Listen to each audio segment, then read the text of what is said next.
अगले ओलंपिक्स में मैं ही हिंदुस्तान को पहलवानी में मेडल दिलाऊंगा, वो भी सोने का। इंडिया का कोर्ट हमें नहीं मिलता, इंडिया का कोर्ट कमाना पड़ता है।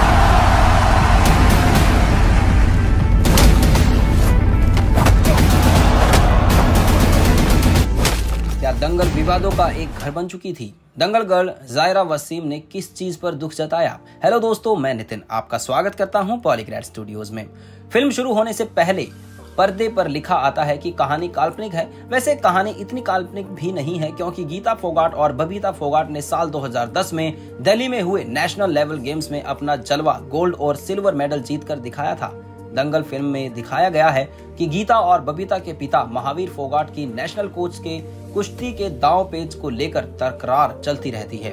यहाँ तक कि फिल्म के क्लाइमैक्स में दिखाया गया है कि महावीर को एक कमरे में बंद कर दिया जाता है ताकि फाइनल मुकाबले में वो अपनी ही कोचिंग देना न शुरू कर दें। लेकिन दरअसल हकीकत इससे अलग है। साल 2010 में नेशनल लेवल के दौरान भारतीय महिला पहलवान टीम के चीफ कोच रहे प्यारा राम सोंधी ने फगवाड़ा से बीबीसी के साथ खास बातचीत में बताया कि महावीर फोगाट बेहद सज्जन व्यक्ति हैं और उन्हें कमरे में बंद करने वाली बात पूरी तरह से गलत है। उन्होंने कभी भी नेशनल कैंप के दौरान गीता और बबीता की ट्रेनिंग को लेकर कोई विवाद नहीं किया। यहाँ तक कि फिल्म में गीता और कोच के बीच दिखाए गए मतभेद की बात भी सोंधी ने इनकार किया। कोच प्यारे राम के मुताबिक महावीर चुपचाप रहने वाले इंसान हैं। इनके अलावा दोनों बहनों ने ट्रेनिंग कैंप के दौरान कभी कोई फिल्म सिनेमा हॉल जाकर नहीं देखी।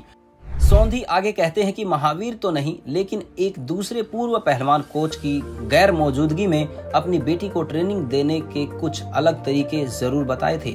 यहाँ तक कि जब गीता और बबीता कामयाबी की दास्तां लिख रही थी, तब उन्हें यहाँ तक पता नहीं था कि उनके फादर ऑडियंस के बीच कहाँ बैठे हैं। उन दिनों तो पूरी भारतीय महिला टीम और कोच गेम्स विला में ठहरे थे।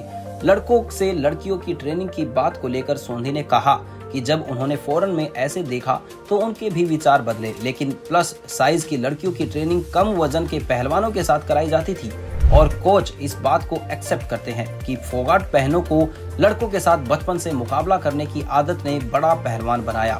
इसका सीधा सा कारण है कि लड़कों के पास लड़कियों के मुकाबले बेहतर तकनीक होती है। जहां तक कि फिल्म में कोच को खलनायक की तरह पेश करने की बात है, तो उसे लेकर सोंधी का कहना है कि इसके खिलाफ कोई कदम तो वो फिल्म देखने के बाद ही उठाएंगे, लेकिन कदम उन्होंने उठाया या नहीं, इसका कोई ऑफिशियल स्टेटमेंट आज तक नहीं आया था।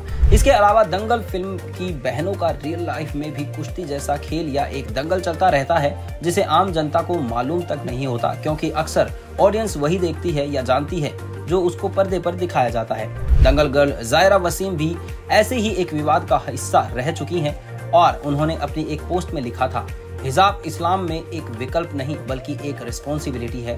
एक महिला जो हिजाब पहनती है वो उस जिम्मेदारी को पूरा कर रही होती है जो उसे ईश्वर की ओर से दिया गया है, जिससे वो प्यार करती है और उसने खुद को बनाया है। मैं भी ऊपर वाले के सम्मान के साथ हिजाब पहनती हूँ। मैं इस सिस्टम का विरोध करती हूँ जहाँ धर्म के नाम पर महिलाओं को ऐसा करने से रोका जा रहा है। मुस्लिम महिलाओं के खिलाफ पक्षपात को अपने मुताबिक बना लेना और एक ऐसी व्यवस्था स्थापित करना जहाँ उन्हें शिक्षा और हिजाब के बीच किसी एक को चुनना है या फिर उन्हें छेड़ना है, ये अन्याय से भरा है। कर्नाटक के स्कूल और कॉलेजों में चल रहा हिजाब को लेकर विवाद खत्म होने के नाम नहीं ले रहा और राज्य में चल रहे हिजाब के मुद्दे पर राजनेता से लेकर फिल्मी कलाकार तक अपने रिएक्शंस दे रहे हैं। लेकिन अब यही रियल रिएक्शंस और रियल दंगल हमें इस मूवी के सेकंड पार्ट में दिखाना चाहिए, क्योंकि कुश्ती के साथ इतने सालों में क्या बदलाव हुए वो सब भी डायरेक्टर को ध्यान में रखकर कहानी बनानी चाहिए। आज के लिए बस इतना ही। वीडियो को लाइक करें, शेयर करें और चैनल को सब्सक्राइब करें। धन्यवाद।